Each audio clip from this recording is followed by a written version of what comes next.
ಇದು ಆಕ್ಚುಲಿ ಈ ವರ್ಷದ ಪ್ರವಾದನೆಯ ಒಂದು ಆಯಾಮ. ಆಯಾಮ ಅಂದ್ರೆ ಇಲ್ಲಿ ಕೆಳಗಡೆ ನೋಡ್ರಿ ಬಾವಿ ತರ ಇದೆ, ಅಲ್ಲಿ ಕೆಳಗಡೆ ಲೇರ್ಗಳಿದೆ. ಹಂತ ಹಂತವಾಗಿ ಅಲ್ಲಿ ಏನಾಗ್ತಾ ಇದೆ, ಲೇರು ಹೆಚ್ಚಾಗ್ತಾ ಇದೆ. ಕಾಣಿಸ್ತಾ ಇದೆಯಾ? ಲೇರ್ ಕೆಳಗಡೆ ಚಿಕ್ಕದಿದೆ, ಬರ್ತಾ ಬರ್ತಾ ದೊಡ್ಡದಾಗ್ತಾ ಇದೆ.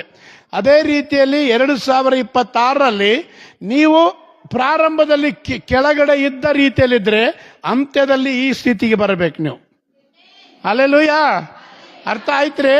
ಮನೇಲಿ ಹೋಗಿ ನೋಡ್ರಿ, ಮೊಬೈಲ್ ಇದ್ದವರು.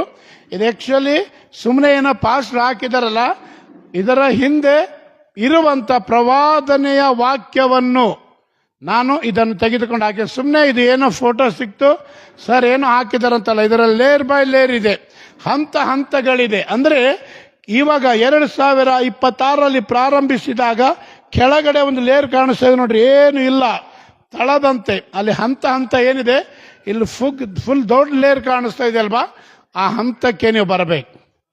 ಹಲ್ಲೆಲೂಯಾ. ಅರ್ಥ ಆಯ್ತ್ರಿ? ಅರ್ಥ ಆದವ್ರೊಂದು ಹಲ್ಲೆಲೂಯಾ ಹೇಳ್ರಿ. ಅರ್ಥ ಆಗದೆ ಇರೋರೊಂದು ಹಲ್ಲೆಲೂಯಾ ಹೇಳ್ರಿ. ಹಲ್ಲೆಲೂಯಾ. ಸ್ತೋತ್ರ. ಹಲ್ಲೆಲೂಯಾ. ಓಕೆ, ಕರ್ತನಿಗೆ ಸ್ತೋತ್ರ. ಈ ವರ್ಷದ ಪ್ರವಾದನೆ ಏನು? ನಾವು ಏನಾಗಿರ್ಬೇಕ್ರಿ?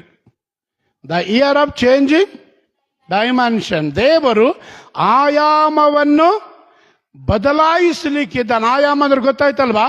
ನೀವು ಯಾವ ಹಂತದಲ್ಲಿದ್ದೀರೋ ಅದನ್ನು ದೇವರು ವಿಸ್ತರಿಸ್ತಾ ಬರಲಿಕ್ಕಿದ್ದಾನೆ. ನಾನು ಎಲ್ಲರಿಗಾಗಿ ಪ್ರವಾದಿಸ್ತಾ ಇಲ್ಲ, ಯಾರು ಈ ಪ್ರವಾದನೆಗೆ ಸಿದ್ಧವಾಗಿದ್ದಾರೋ ಅವರಿಗಾಗಿ ನಾನು ಪ್ರವಾದಿಸ್ತಾ ಇದ್ದೇನೆ. ಆಮೇನ್.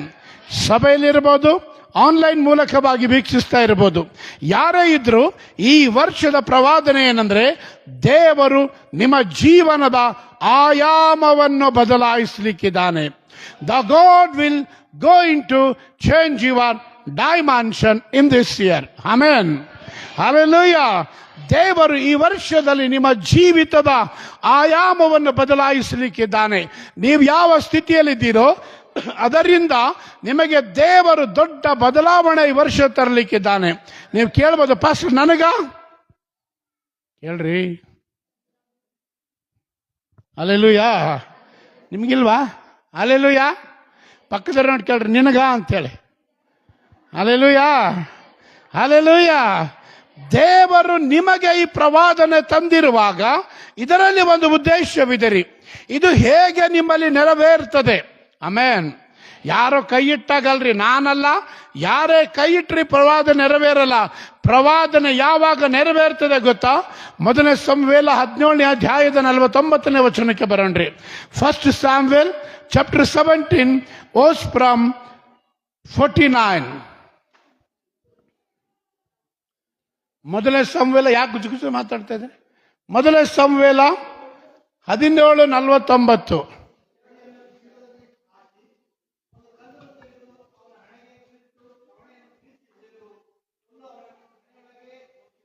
ಓಕೆ, ಯಾರಾದ್ರೂ ಓದ್ರಿ ಇನ್ನೊಂದ್ಸರಿ. ಮೈಕಲ್ ಓದ್ರಿ. ಮೈಕಲ್ ಓದ್ರಿ.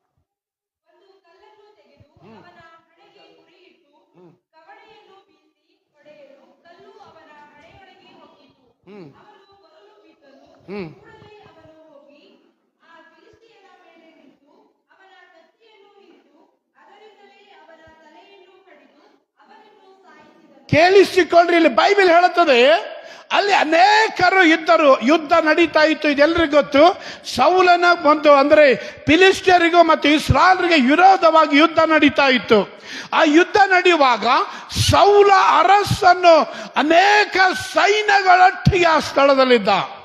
ಕೇಳಿಸಿಕೊಂಡ್ರಿ, ಸೌಲ ಅರಸನು ಅನೇಕ ಸೈನ್ಯಗಳೊಟ್ಟಿಗೆ ಆ ಸ್ಥಳದಲ್ಲಿದ್ದ. ಆದ್ರೆ ಯಾರು ಕೂಡ ಗೋಲಿಯಾತ ಅನ್ನುವಂತ ಆ ಬಲಿಷ್ಠನನ್ನು ಯಾರು ಎದುರಿಸಲಿಕ್ಕಾಗಲಿಲ್ಲ. ಕಾರಣ ಏನಂದ್ರೆ, ಅಲ್ಲಿ ಬೈಬಲ್ ಹೇಳುತ್ತದೆ, ಅವರಲ್ಲಿ ಏನಿರಲಿಲ್ಲ, ಗೆಲ್ಲಬೇಕಾದ ಗುರಿ ಅವರೊಳಗಡೆ ಇರಲಿಲ್ಲ. ಹಲ್ಲೆಲೂಯಾ. ಏನಿರ್ಲಿಲ್ರಿ? ಗೆಲ್ಲಬೇಕಾದ ಗುರಿ ಅವರೊಳಗಡೆ ಇರಲಿಲ್ಲ. ಇಲ್ಲಿ ಬೈಬಲ್ ಹೇಳುತ್ತದೆ, ಸೌಲನನ್ನು ದಾವೀದನು ಎದುರಿಸುವಾಗ ಕೈಯಲ್ಲಿ ಕವಣೆ ಇದೆ, ಕವಣೆಯೊಳಗಡೆ ಕಲ್ಲಿದೆ. ಅವನ ಗುರಿ ಯಾರ ಮೇಲಿದೆ ಅಂತೆ? ಯಾರ ಮೇಲಿದೆ ರೀ? ಹಲ್ಲೆಲೂಯಾ. ಯಾರ ಮೇಲಿದೆ? ಗೋಲಿಯಾತನ ಮೇಲೆ. ಬಾಯಿ ತೆಗೆದು ಹೇಳ್ರಿ, ಯಾರ ಮೇಲಿದೆ? ಯಾರ ಮೇಲಿದೆ? ಗೋಲಿಯಾತನ ಮೇಲೆ ಅವನ ಗುರಿ ಇದೆ. ಏನು ಗುರಿ ಗೊತ್ತಾ? ಇವನನ್ನು ನಾನು ಜಯಿಸಬೇಕು, ಇವನನ್ನು ನಾನು ಸಾಯಿಸಬೇಕು, ಇವನ ಮೇಲೆ ನಾನು ಜಯ ಸಾಧಿಸಬೇಕು. ಅದಕ್ಕೆ 49ನೇ ವಚನ ಇನ್ನೊಂದು ಆವರ್ತಿ ಓದೋಣ್ರಿ. ತೆಗೆದು ಅವನ ಹಣೆಗೆ ಗುರಿ ಇಟ್ಟು ಕವಣೆಯನ್ನು ಬೀಸಿ ಹೊಡೆಯಲು ಸರಿ ಪ್ರೀತಿ. ಕೈಯನ್ನು ಚೀಲದಲ್ಲಿ ಹಾಕಿ ಒಂದು ಕಲ್ಲನ್ನು ತೆಗೆದು ಅವನ ಹಣೆಗೆ ಗುರಿ ಇಟ್ಟು ಗುರಿ. ಹಲ್ಲೆಲೂಯಾ. 2026ರಲ್ಲಿ ಈ ಪ್ರವಾದನೆ ನೆರವೇರಬೇಕಾದರೆ ನಿಮ್ಮೊಳಗಡೆ ಗುರಿ ಇರಬೇಕು, ಪ್ರವಾದನೆಗೆ ತಕ್ಕ ರೀತಿಯಲ್ಲಿ. ಹಲ್ಲೆಲೂಯಾ. ಬೈಬಲ್ ಹೇಳುತ್ತದೆ, ಅವನ ಹಣೆಗೆ ಗುರಿ ಇಟ್ಟು. ಆಮೆನ್. ಹಲ್ಲೆಲೂಯಾ. ಅವನ ಹಣೆಗೆ ಗುರಿ ಇಟ್ಟು. ಬೇರೆಯವ್ರಿಗಲ್ರಿ, ಯಾವಾಗ್ಲೂ ಬೇರೆಯವ್ರು ಹೆಂಗಿರ್ತಾರೆ, ಇನ್ನೊಬ್ಬರ ಮೇಲೆ ಗುರಿ ಇಡ್ತಾ ಹೋಗ್ತಾರೆ. ಅವನನ್ನು ಹೆಂಗ್ ಮಾಡಿ ಹೀಯಾಳಿಸ್ಬೇಕು, ಅವನಿಗೆ ಹೆಂಗ್ ಮಾಡಿ ಅವಮಾನ ಮಾಡಬೇಕು, ಅವನಿಗೆ ಹೆಂಗ್ ಮಾಡಿ ಕೆಳಗೆ ಹಾಕಬೇಕು, ಅವನ ಬಗ್ಗೆ ಇನ್ನು ಹೆಂಗ್ ಮಾಡಿ ಅವನ ಬಗ್ಗೆ ಕೆಟ್ಟ ಪ್ರಚಾರ ಮಾಡಬೇಕು. ಒಂದು ಸ್ಟೋರಿ ನೆನಪು ಬರ್ತದ್ರಿ. ಒಬ್ಬ ವ್ಯಕ್ತಿ ಇದ್ದಂತೆ, ದಯಮಾಡಿ ಅಲ್ಲಿ ಓಡಾಡ್ಬಿಡ್ತಾನೆ. ಒಬ್ಬ ವ್ಯಕ್ತಿ ಇದ್ದಂತೆ, ಅವನೇನಂದ್ರೆ ಕಾಗೆ ಬಳಿಗೆ ಹೋದಂತ್ರಿ. ಕಾಗೆ ಹೇಳ್ದಂತೆ, ನೀನು ಕಪ್ಪಾಗಿದೆಯಾ ಬೆಳ್ಳಗಿದ್ರೆ ಎಷ್ಟು ಚೆನ್ನಾಗಿತ್ತು ನೋಡು ಅಂತೇಳಿ. ಮತ್ತೆ ಅಲ್ಲಿಂದ ಅವನು ಮುಂದೆ ಬಂದಂತೆ ಒಂದು ಗುಲಾಬಿ ಹೂವನ್ನು ಕಂಡಂತೆ.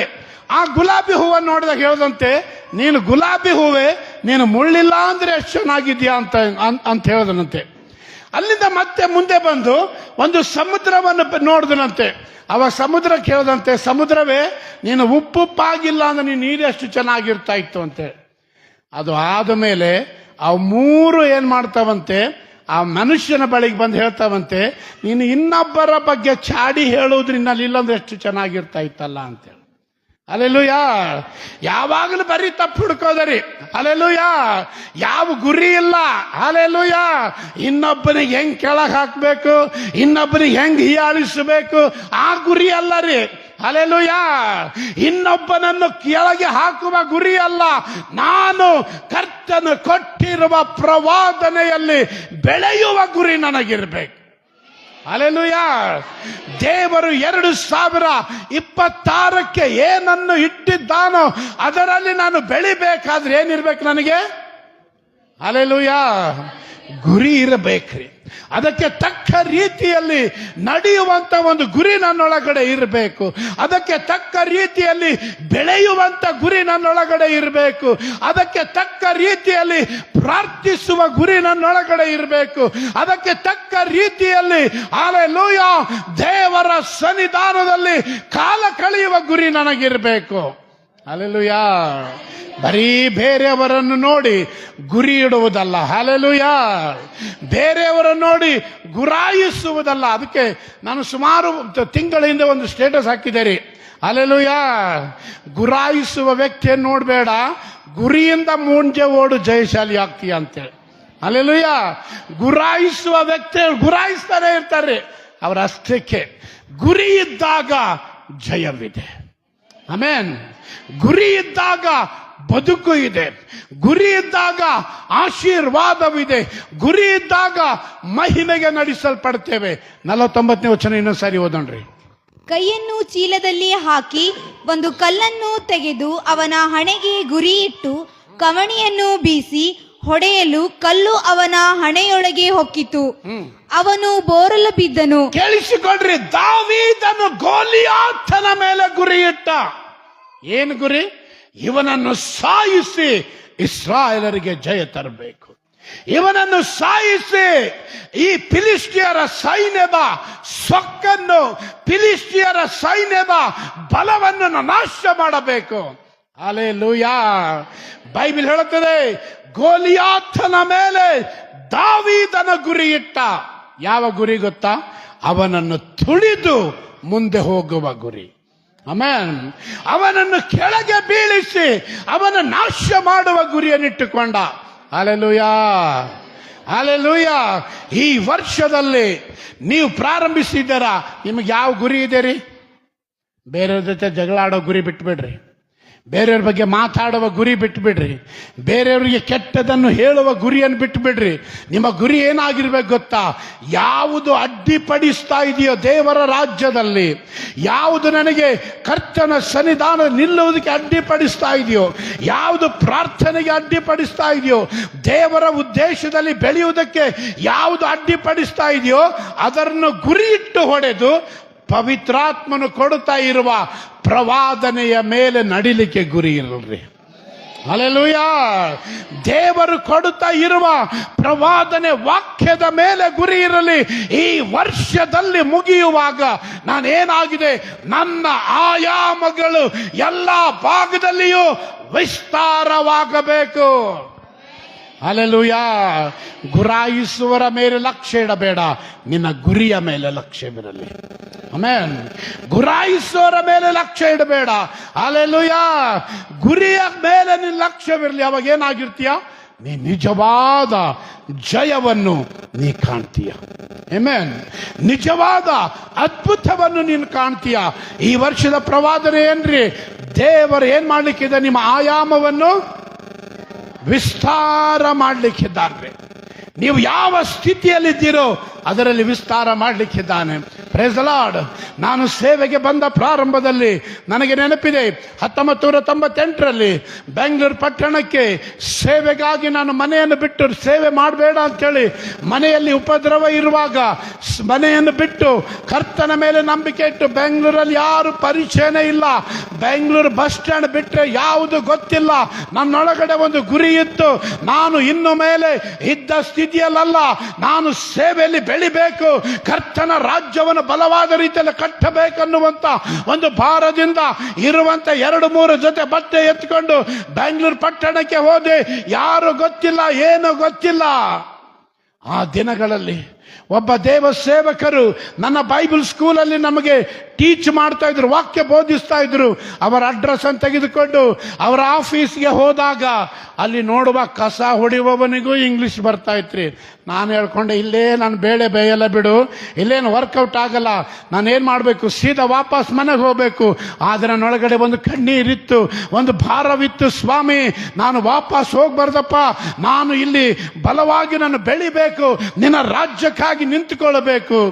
ಬ್ಯಾಗ್ ಎತ್ಕೊಂಡು ಬರ್ತಾ ಇದ್ದೆ. ಒಬ್ಬ ಪರಿಚಯದವರನ್ನು ಎದುರುಗಡೆ ಬಂದರು, ವಿಜಯ್ ಕುಮಾರ್ ಅಂತೇಳ ಮೂರವನೇ. ಅವ್ನು ಕೇಳಿದೆ, ಎಂತಮ್ಮ ಇಲ್ಲಿ ಬಂದಿದ್ದಿ? ಅಣ್ಣ ಇಲ್ಲೊಂಥರ ಸೇವೆ ಮಾಡಬೇಕಂತ ಬಂದೆ, ಆದರೆ ಇಲ್ಲಿ ಸೆಟ್ ಆಗ್ತಾ ಇಲ್ಲ. ಒಬ್ಬರ ಹತ್ರ ಹೋಗಿದ್ದೆ, ನನ್ನ ಪರಿಚಯದವ್ರ ಹತ್ರ. ಆದರೆ ಅಲ್ಲಿ ಹೋದಾಗ ಅವರೆಲ್ಲರೂ ಇಂಗ್ಲೀಷ್ ಆಡೋರೆ, ನಾನು ಬೀದರ್ ಕನ್ನಡ ಬಿಟ್ಟರೆ ಬೆಂಗಳೂರೇ ಇನ್ನೂ ಸರಿಯಾಗಿ ಗೊತ್ತಿಲ್ಲ, ವಾಪಸ್ ಹೋಗ್ತಾ. ಅವ್ನು ಹೇಳ್ದ, ಹೌದಾ, ಹಾಗಿದ್ರೆ ಬಾ ನನ್ನ ಜೊತೆಯಲ್ಲಿ. ಅವನು ಮನೆ ಕರ್ಕೊಂಡು ಹೋಗಿ ಒಂದು ದಿವಸ ಉಳಿಸ್ಕೊಂಡ್ರಿ ಅವ್ರ ಮನೆಯಲ್ಲಿ. ಅವ್ರ ಮನೆಯಲ್ಲಿದ್ದಾಗ ಅವ್ನು ಹೇಳ್ದೆ, ಬೆಂಗಳೂರು ತೋರಿಸ್ತೇನಿರು, ನಾಳೆ ಹೋಗುವೆ ಅಂತೆ. ಆವಾಗ ನನಗೆ ಅವ್ರ ಮನೆಯಲ್ಲಿದ್ದು ಒಂದು ದಿವಸ ಅವ್ರ ಮನೆಯಲ್ಲಿದ್ದಾಗ ಅವನು ಹೇಳ್ದ, ಇವತ್ತು ನಮ್ಮ ಪಾಸ್ಟರ್ ಮನೆಗೆ ಹೋಗಬೇಕಾಗಿದೆ ರಾಬರ್ಟ್, ನನ್ನ ಜೊತೆಯಲ್ಲಿ ಬಾ, ಇಬ್ಬರು ಹೋಗಿ ಆಮೇಲೆ ನಮ್ಮ ಪಾಸ್ಟರ್ನ ಭೇಟಿಯಾಗಿ ನಾವು ಬೆಂಗಳೂರಿನ ತೋರಿಸ್ತೇನೆ ಅಂತೇಳಿ ನಮ್ಮ ಆ ಪಾಸ್ಟರ್ ಮನೆಗೆ ಹೋಗ್ಬೇಕಾದ್ರೆ ಒಂದೇ ನನ್ನ ಕಣ್ಣೀರು, ಸ್ವಾಮಿ ನಾನು ಈ ಬೆಂಗಳೂರನ್ನು ಬಿಟ್ಟು ಹೋಗಬಾರ್ದು, ನಾನು ಇಲ್ಲಿ ಸೇವೆಗಾಗಿ ಬಂದಿದ್ದೇನೆ, ನಾನು ಬೆಳಿಬೇಕು ಸ್ವಾಮಿ, ಇದ್ದ ಸ್ಥಿತಿಯಲ್ಲಿ ಹೋದರೆ ನಾನು ಹಾಳಾಗಿ ಹೋಗ್ತೇನೆ, ಸೇವೆ ಮಾಡಲಿಕ್ಕಾಗಲ್ಲ.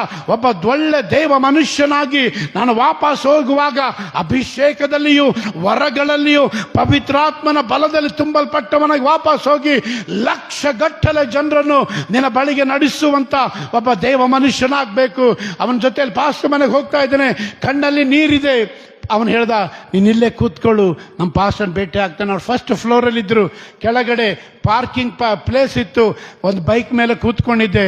ಹೇಳ್ತಾ ಇದ್ದೆ, ಸ್ವಾಮಿ ನಾನು ವಾಪಸ್ ಹೋಗ್ಬೇಕಾ, ನಾನು ವಾಪಸ್ ಹೋಗ್ಬೇಕಾ? ನನ್ನೊಳಗಡೆ ಒಂದು ಗುರಿ ಇದೆ, ನಿನ್ನ ರಾಜ್ಯವನ್ನು ಕಟ್ಟಬೇಕಂತೇಳಿ. ನನ್ನೊಳಗಡೆ ಒಂದು ಭಾರ ಇದೆ, ನಿನ್ನ ರಾಜ್ಯವನ್ನು ಕಟ್ಟಬೇಕಂತೇಳಿ. ನನಗೆ ಮನೆ ಬೇಡ, ಆಸ್ತಿ ಬೇಡ ಅಂತೇಳಿ ನಾನು ತೊರೆದು ಬಂದವನು ವಾಪಸ್ ಹೋಗುವಾಗ ನಾನು ತಿರುಗಿ ಸೇವೆಯಲ್ಲಿ ನಿಲ್ಲಕ್ಕೆ ಆಗ್ತದ? ಕೇಳಿಸಿಕೊಳ್ಳಿ, ದೇವರು ಎಂಥ ಅದ್ಭುತ ಮಾಡಿದ ಅಂದರೆ, ಸಡನ್ ಆಗಿ ಮೇಲ್ಗಡೆಯಿಂದ ಒಬ್ಬ ಹೆಣ್ಣು ಮಗಳ ಶಬ್ದ ಬಂತು, ರಾಬರ್ಟ್ ಮೇಲ್ ಬನ್ರಿ ಅಂತೇಳಿ. ಇಲ್ಲಿ ಬಾಪ ಮೇಲೆ ಅಂತೇಳಿ ಒಂದು ಶಬ್ದ ಬಂತು. ನಾನು ಮೇಲೆ ಹೋದಾಗ ಅವ್ರ ಪಾಸ್ಟರ್ ಹೆಂಡ್ತಿ ಅಂತ ಗೊತ್ತಾಯ್ತು. ಅವ್ರು ಹೇಳಿದ್ರು, ನೀನು ಸೇವೆಗಾಗಿ ಬಂದಿದ್ದಲ್ವಾ? ಹೌದಮ್ಮ, ಸೇವೆಗಾಗಿ ಬಂದಿದ್ದೇನೆ. ನೀನು ಇಲ್ಲಿ ಬರೋದಕ್ಕಿಂತ ಮುಂಚೆ ನಾನು ಪ್ರಾರ್ಥನೆಯಲ್ಲಿದ್ದ ಕರ್ತನ್ ಹೇಳ್ದ, ಇವತ್ತು ಒಬ್ಬ ವ್ಯಕ್ತಿ ಬರ್ತಾನೆ, ಒಂದು ಹುಡುಗ ಬರ್ತಾನೆ, ಅವನಿಗೆ ನಾನು ಕರೆದಿದ್ದೇನೆ, ನಿನ್ನ ಹತ್ರ ಇಟ್ಕೊಂಡು ಅವನಿಗೆ ಬೆಳೆಸು ಅಂಥೇಳಿ. ಅಲ್ಲೆಲೂಯ. ಆವಾಗ ಅನ್ಕೊಂಡೆ ರೊಟ್ಟಿ ಜಾರು ತುಪ್ಪಕ್ಕೆ ಬಿತ್ತಪ್ಪ ಅಂತೇಳಿ. ಅಲ್ಲೆಲೂಯ. ಕೇಳಿಸಿಕೊಳ್ಳ್ರಿ, ಏಕೆಂದ್ರೆ ನಮ್ಮೊಳಗಡೆ ಒಂದು ದರ್ಶನ, ಒಂದು ಗುರಿ ಇದೆ ಅಂದಾಗ ದೇವರ ಬಾಗಿಲು ತೆರೀತಾನೆ. ನಿಮ್ಮೊಳಗಡೆ ಭಾರನೂ ಇಲ್ಲ, ದರ್ಶನನೂ ಇಲ್ಲ, ದೇವರಿಗಾಗಿ ಯಾವುದೇ ವಿಧವಾದಂಥ ಗುರಿ ಇಲ್ಲ ಅಂದ್ರೆ ಇದ್ದ ಸ್ಥಿತಿಯಲ್ಲಿ ಅಲ್ಲೆಲೂಯ. ನಿಮ್ಮ ಮೊಬೈಲ್ ಇದ್ರೆ ಈ ಒಂದು ಲೇರ್ ನೋಡ್ರಿ, ನಾನು ಸ್ಟೇಟಸ್ ಹಾಕಿರುವಂತ ಒಂದು ಲೇರ್ ನೋಡ್ರಿ, ಅದು ಗಮನಿಸ್ರಿ ಯಾವ ರೀತಿಯಲ್ಲಿದೆ ಅಂದ್ರೆ ಕೆಳಗಡೆ ಚಿಕ್ಕದಿದೆ, ಬರ್ತಾ ಬರ್ತಾ ಬರ್ತಾ ಲೇರ್ಗಳು ದೊಡ್ಡದಾಗ್ತಾ ಇದೆ. ಅದೇ ರೀತಿಯಲ್ಲಿ 98ರಲ್ಲಿ ನನ್ನ ಲೇರ್ ಚಿಕ್ಕದಾಗಿತ್ತು, ಕೇಳಿಸಿಕೊಡ್ರಿ. ಆದರೆ ಒಳಗಡೆ ಒಂದು ದೊಡ್ಡ ಭಾರವಿತ್ತು, ಒಳಗಡೆ ಒಂದು ದೊಡ್ಡ ಗುರಿ ಇತ್ತು.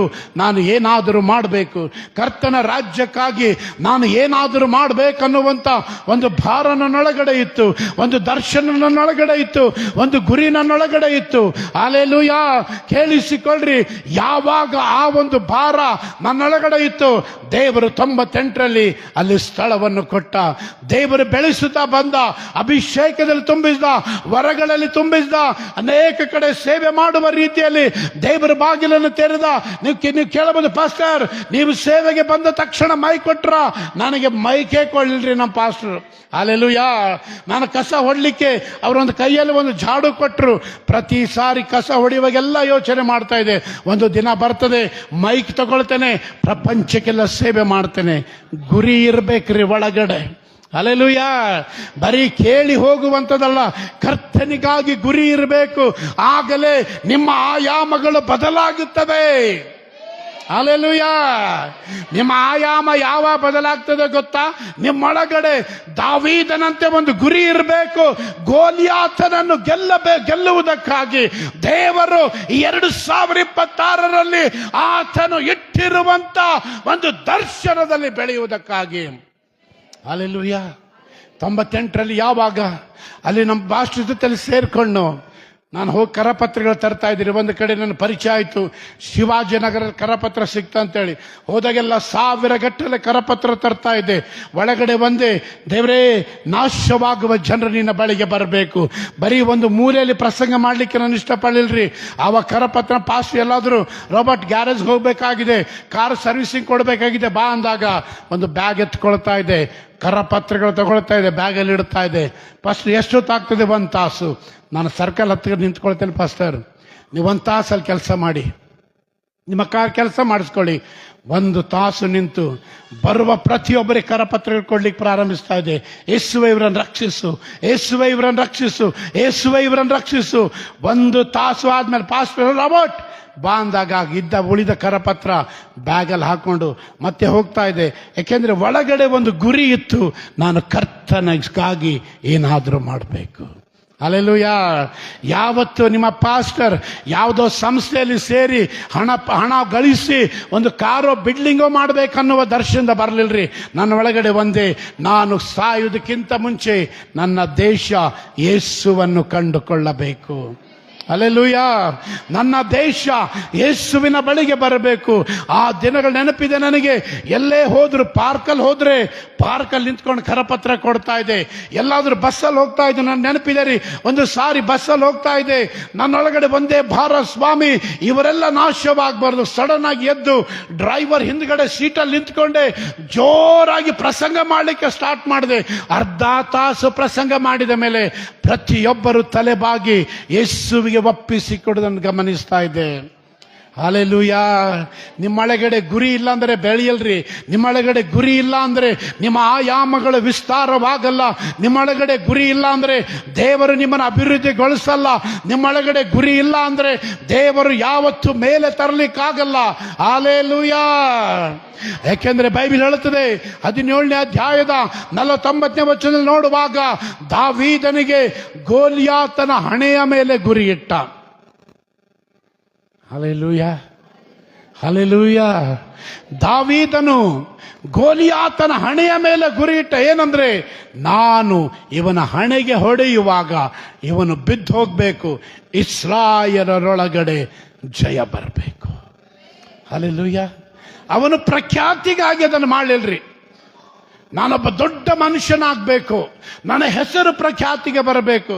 ಪ್ರಖ್ಯಾತಿಗಾಗಿ ಯಾವುದು ಮಾಡ್ಲಿಕ್ಕೆ ಹೋಗ್ಬೇಡ್ರಿ, ದೇವ್ರು ಪ್ರಖ್ಯಾತಿ ಕೊಡ್ತಾನೆ. ಹಲ್ಲೆಲೂಯಾ. ಪ್ರಖ್ಯಾತಿಗಾಗಿ ದಾವೀದನು ಮಾಡಲಿಲ್ಲ. ಅಲ್ಲಿ ಮುಂದೆ ಬಂದಾಗ ಬೈಬಲ್ ಹೇಳುತ್ತದೆ, ಜನರು ದಮ್ಮಡಿ ಹಿಡಿದು ಹಾಡ್ತಾ ಇದ್ರಂತ. ಏನು ಹಾಡಿದ್ರು ಗೊತ್ತಾ? ಸೌಲನು 1000 ಗಟ್ಟಲೆ ಕೊಂದನು, ದಾವೀದನು 10,000 ಗಟ್ಟಲೆ ಕೊಂದನಂತೇಳಿ. ಹಲ್ಲೆಲೂಯಾ. ಅರಸನಾಗಿದ್ದವನ ವಿಷಯದ ಜನ ಏನ್ ಹೇಳ್ತಾರೆ? ಇವನು 1000 ಗಟ್ಟಲೆ ಕೊಂದನು, ದಾವೀದನು 10,000 ಗಟ್ಟಲೆ ಕೊಂದನಂದ್ರೆ ನಿನ್ನೊಳಗಡೆ ಒಂದು ಗುರಿ ಇದೆ. ಅಂದ್ರೆ ನಿನ್ನ ಹೆಸರು, ನಿನ್ನ ಜೀವಿತ, ನಿನ್ನ ಕುಟುಂಬ, ನಿನಗಿರುವ ಪ್ರತಿಯೊಂದು ಕೂಡ ಅದೇನಾಗಿರ್ತದೆ? ಉನ್ನತಿಗೆ ಬರಲಿಕ್ಕೆ ಪ್ರಾರಂಭಿಸ್ತದೆ. ಹಲ್ಲೆಲೂಯಾ. ಈ ವರ್ಷಕ್ಕಾಗಿ ಯಾರೆಲ್ಲ ನಿರ್ಧಾರ ಮಾಡಿದಿರಿ? ಏನಾದರೂ ನಿರ್ಧಾರ ಮಾಡಿದಿರಿ? ಕೈ ಎತ್ತಿರಿ. ಸುಮ್ಮನೆ ನಾನೇನು ಕೇಳಲ್ಲ, ನಿಮ್ಮ ಮೈ ಕೊಟ್ಟೇನು ಕೇಳಲ್ಲ. ಏನೋ ನಿರ್ಧಾರ ಮಾಡಿದಿರಾ? ಇಷ್ಟು ವರ್ಷ ಜಗಳ ಆಡ್ತಾ ಇದ್ದೆ, ಜಗಳ ಆಡಲ್ಲಪ್ಪ. ಏನಾದರೂ ಗುರಿ ಇದೆಯಾ? ಏನಾದರೂ ನಿರ್ಧಾರ ಮಾಡಿದಿರಿ? ನೀವೆಲ್ಲಿ ತನಕ ನಿರ್ಧಾರ ಮಾಡಲ್ಲ ನೋಡ್ರಿ, ಹಿಂಗೇ ಇದ್ದ ಸ್ಥಿತಿಯಲ್ಲೇ. ನಾನು ಸೇವಕನಾಗಿ ಮಾತು ಹೇಳಬಾರ್ದು, ಯಾಕೆಂದ್ರೆ ನಾವು ನುಡಿದದ್ದು ನೆರವೇರ್ತಂತ ಬೈಬಲ್ ಹೇಳ್ತದೆ. ನೀವೊಂದು ನಿರ್ಧಾರ ಮಾಡಿಲ್ಲ, ದೇವ್ರ ಕಾರ್ಯ ಮಾಡ್ಲಿಕ್ಕೆ ಆಗುವುದೇ ಇಲ್ಲ. ನಿಮ್ಮಲ್ಲಿ ನಿರ್ಧಾರ ಇರಬೇಕು. ನಾನು ನಿರ್ಧಾರ ಮಾಡಿದ್ದೇನೆ, ಕೆಲವು ಸ್ವಾಮಿ ಇದನ್ನು ಮಾಡಲ್ಲ, ಇನ್ನು ಈ ರೀತಿಯಾಗಿ ಇನ್ನೂ ಹೆಚ್ಚಾಗಿ ಈ ರೀತಿ ನಾನು ಬೆಳಿಬೇಕು. ನಿರ್ಧಾರ ಮಾಡಿದಿರಿ ಯಾರಾದರೂ? ಸುಮ್ಮನೆ ಮಾಡಿಲ್ವಾ? ಹಾಂ, ಕೈ ಎತ್ತಿರಿ. ಸ್ಟಾರ್ಟ್ ಮಾಡಿದರು ಯಾರು ಮಾಡೇ ಇಲ್ವಾ? ನೀವೆಲ್ಲಿವರೆಗೂ ನಿರ್ಧಾರ ಮಾಡಲ್ವೋ, ಸ್ವಾಮಿ ಇನ್ನು ಮೇಲೆ 1 ತಾಸು ಪ್ರೇಯರ್ ಮಾಡ್ತೇನೆ, ನಿರ್ಧಾರ ಮಾಡ್ರಿ. ಇಲ್ಲಿವರೆಗೆ ನಾನು ಕುಡಿತಾ ಇದ್ದೆ, ಇನ್ನು ಮೇಲೆ ಕುಡಿಯಲ್ಲ. ಜಗಳ ಆಡ್ತಾ ಇದ್ದೆ, ಜಗಳ ಆಡಲ್ಲ. ನಾನು ನಿನ್ನ ಒಂದು ಸಭೆಗೆ ನಾನು ತಪ್ಪದೆ ಬರ್ತೇನೆ. ನಿರ್ಧಾರಗಳಿರ್ಬೇಕ್ರಿ. ನಿಮ್ಮೊಳಗಡೆ ಗುರಿ ಇಲ್ಲ ಅಂದ್ರೆ ನೀವು ಜಯಿಸ್ಲಿಕ್ಕಾಗಲ್ಲ. ದಾವೀದನೊಳಗಡೆ ಗುರಿ ಇದ್ದದರಿಂದಲೇ ಅವನು ಸೌಲನ ಜಯಿಸ್ದ. ಹಲ್ಲೆಲೂಯಾ. ಗುರಿ ಇಲ್ದವ ಹೆಂಗಿರ್ತಾನೆ ಗೊತ್ತ್ರಿ? ಹೆಂಗಿರ್ತಾನೆ? ಗುರಿ ಇಲ್ದವ ಕುರಿ ಇದ್ದಂಗೆ ಇರ್ತಾನಂತೆ ಅಲ್ವಾ?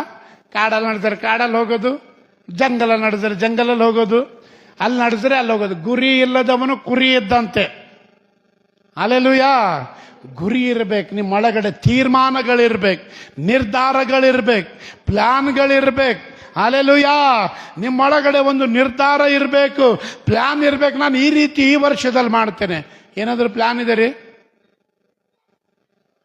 ಪ್ಲಾನ್ ಏನಿಲ್ಲ ಸರ್, ಪರ್ವ ಎರ ಪ್ಲಾನ್ಗಳಷ್ಟೇ. Hallelujah. Do you have any plan? ಏನಾದರೂ ಪ್ಲಾನ್ ಇದೆ ರೀ? ಏನಾದರೂ ನಿರ್ಧಾರ ಮಾಡಿದ್ದೀರಾ? ಮಾಡಿದಿರ್ರಿ? ಸರಿ, ಸ್ತೋತ್ರ. ಕೈ ಎತ್ರಿ. ಓಕೆ, 2. ಹಲ್ಲೆಲೂಯಾ. 3. ದೇವ್ರಿ ಸ್ತೋತ್ರ. ನೀವು ಎಲ್ಲಿಯವರೆಗೂ ನಿಮ್ಮೊಳಗಡೆ ಒಂದು ಗುರಿ ಇರಲ್ವೋ, ನೀವು 2026 ಇನ್ನೂ 10 ವರ್ಷ ಬಂದರು, 2036 ಬಂದರು, ಹಿಂಗೆ ಹಮ್ ಬೈಟ್ತೆ ಸಾಬ್ ಅಪ್ಪಡಾವೋ ಸಾಬ್ ಅನ್ನೋ ರೀತಿಯಲ್ಲಿ. ಹಲ್ಲೆಲೂಯಾ. ನಾವು ಕೂತಿರ್ತೇವೆ, ನೀವು ಹೇಳ್ತಾ ಇರ್ರಿ. ಹಲ್ಲೆಲೂಯಾ. ಆಪ್ ಸಿಕ್ಕಾವೋ ಹಮ್ ಸಿಕ್ಕಲೇತೆ, ಹಿಂಗೆ ಇದ್ದಿರ್ತೇವೆ ಅಲ್ವಾ? ನೀವು ಹೇಳ್ತಾ ಇರಿ, ನಾವು ಕೇಳ್ತಾ ಇರ್ತೇವೆ ಅಷ್ಟೇ. ಅಲ್ಲರಿ, ನಮ್ಮೊಳಗಡೆ ಎಲ್ಲಿಯವರೆಗೂ ಗುರಿ ಇರಲ್ವೋ ದೇವರ ಕಾರ್ಯ ಉಂಟಾಗಲ್ಲ. ಅದಕ್ಕೆ ಬೈಬಲ್ ಹೇಳ್ತದೆ, ದೇವರು ಈ ವರ್ಷದ ಆಯಾಮ ಯಾವ ರೀತಿಯಲ್ಲಿ, ಮಕ್ಕಳನ್ನು ಕಂಟ್ರೋಲ್ ಮಾಡಿರಿ ದಯಮಾಡಿ, ಯಾವ ರೀತಿಯಲ್ಲಿ ಬದಲಾಯಿಸ್ತಾನಂತ ಹೇಳುವಾಗ ಬೈಬಲ್ ಹೇಳುತ್ತದೆ. ನಾವು ಈ ಸಮಯ ಲೂಕನ ಸುವಾರ್ತೆ, ನಮ್ಮ ಸಂದೇಶದ ಕಡೆಗೆ ಬರೋಣ. ಲೂಕನ ಸುವಾರ್ತೆ 5ನೇ ಅಧ್ಯಾಯದ 4ನೇ ವಚನ. ಮೈಕಲ್ ಓದ್ಬೇಕ್ರಿ. ಮಾತಾಡುವುದನ್ನು ಮುಗಿಸಿದ ಮೇಲೆ ಸೀಮೋನನಿಗೆ ಆಳವಾದ ಸ್ಥಳಕ್ಕೆ ದೋಣಿಯನ್ನು ನಡೆಸಿ ಮೀನು ಬೇಟೆಗಾಗಿ ನಿಮ್ಮ ಬಲೆಗಳನ್ನು ಹಾಕಿರಿ ಎಂದು ಹೇಳಿದನು. ಅದಕ್ಕೆ ಸೀಮೋನನು, ಗುರುವೇ, ನಾವು ರಾತ್ರಿಯೆಲ್ಲ ಪ್ರಯಾಸ ಪಟ್ಟರೂ ಏನೂ ಸಿಕ್ಕಲಿಲ್ಲ, ಆದರೆ ನಿನ್ನ ಮಾತಿನ ಮೇಲೆ ಬಲೆಗಳನ್ನು ಹಾಕುತ್ತೇನೆ ಅಂದನು. ಅವ್ರ ಗುರಿ ಏನು ಗೊತ್ತಾ? ನಿನ್ನ ಮಾತಿನ ಮೇಲೆ ನಾವು ಬಲೆಗಳು ಹಾಕುತ್ತೇವೆ. ಹಲ್ಲೆಲೂಯಾ. ನಮ್ಮೊಳಗಡೆ ಇದುವರೆಗೂ ರಾತ್ರಿ ಎಲ್ಲ ಪ್ರಯಾಸ ಪಟ್ಟು ಅಲ್ಲಿ ಹೇಳ್ತಾ ಇದ್ದಾರೆ, ನಮಗೇನು ಸಿಗಲಿಲ್ಲ, ನಾವು ನಿರಾಸೆಯಲ್ಲಿದ್ದೇವೆ. ಆದರೆ ಹಲ್ಲೆಲೂಯಾ, ಹಲ್ಲೆಲೂಯಾ, ಆದರೆ ನಿನ್ನ ಮಾತಿನ ಮೇಲೆ ನಾವು ಬಲೆಗಳನ್ನು ಹಾಕುತ್ತೇವೆ. ಹಲ್ಲೆಲೂಯಾ. ಗುರಿ ಇರಬೇಕ್ರಿ, ಆತನ ವಾಕ್ಯದ ಮೇಲೆ ಗುರಿ ಇರಬೇಕು, ದೇವರ ಒಂದು ಪ್ಲಾನ್ ಮೇಲೆ. ಹಲ್ಲೆಲೂಯಾ. ನಿಮಗೊಬ್ಬ ಒಂದು ಗುರಿ ಇರಬೇಕು, ಈ ವರ್ಷದಲ್ಲಿ ನಾನು ಹೀಗಾಗ್ಬೇಕಂತೇಳಿ. 98ರಲ್ಲಿ ನಾನು ಸೇವೆಗಾಗಿ ಒಪ್ಪಿಸಿಕೊಟ್ಟಾಗ ನನ್ನ ಹತ್ರ ಒಂದು ಬುಕ್ ಇತ್ತು, ಅದು ಎಲ್ಲೋ ಮಿಸ್ ಆಗೋಯ್ತು. ಆ ಪುಸ್ತಕದ ಹಿಂದೆ ನನ್ನ ದರ್ಶನ ಅಂತೇಳಿ ನಾನು ಬರೀತಾ ಇದ್ದೆ. ಒಂದು ಸ್ಲಮ್ಮಲ್ಲಿ ನನಗೊಂದು ಮನೆ ಮಾಡಿದ್ದೇನೆ. ಒಂದು ಸ್ಲಮ್ಮಲ್ಲಿ ರೂಮ್ ಇತ್ತು, ಬಾನಸವಾಡಿ ರೈಲ್ವೆ ಸ್ಟೇಷನ್ ಪಕ್ಕದಲ್ಲೇ, ಬೆಂಗಳೂರಲ್ಲಿ ಇದ್ದವ್ರಿಗೆ ಗೊತ್ತು. ಅಲ್ಲಿ ನಾನು ಹಿಂದಿ ಬುಕ್ಕಲ್ಲಿ ಹಿಂದ್ಗಡೆ ಬರಿತಾ ಇದ್ದೆ, ನನ್ನ ದರ್ಶನ, ನಾನು ಏನಾಗಬೇಕು, ನನಗೆ ಈ ರೀತಿ ಗುರಿ ಇದೆ, ನಾನು ಈ ರೀತಿ ಬೆಳಿಬೇಕು. ನಾನು ಅದನ್ನು ಬರಿತಾ ಹೋಗ್ತಾ ಇದ್ದೆ, ಪ್ರಾರ್ಥಿಸ್ತಾ ಇದ್ದೆ. ಹಲ್ಲೆಲೂಯಾ.